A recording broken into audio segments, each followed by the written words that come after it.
A year ago, a major earthquake struck southern Peru. Hundreds were killed and thousands were left homeless. A local charity called For the Love of Children has just returned from the region after dropping off medicine and supplies.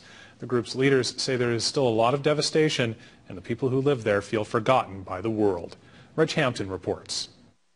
Right in here, the structures were, the building was four floors high and it just collapsed. This is still all that's left of the hospital, and while they wait for it to be rebuilt, people who live here line up at a temporary clinic. Some much-needed supplies have just been delivered courtesy of a Calgary charity. More than 500 people were killed in the magnitude 7.9 quake, and nearly 60,000 homes were destroyed. A large tent city is looking more and more permanent.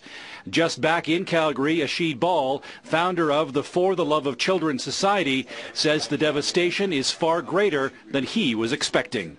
It's very heartbreaking, especially if you see a family of 6 living in a tent, sleeping on the floor still, and it's bad. It's really bad. Bahl's charity delivered supplies and services totaling $77,000, but he says a lot more is needed. At 2 schools sponsored by For the Love of Children, students had been arriving hungry because the $2,000 in relief aid the government gave to every family is long gone. We did a breakfast run for them, and a lot of the kids started asking for more. Could I have a more?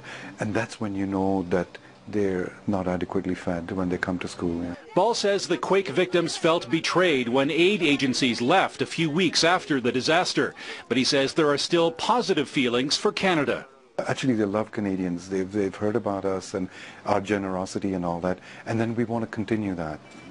The Society is hoping to bring more money and supplies to the region, which is still struggling to rebuild.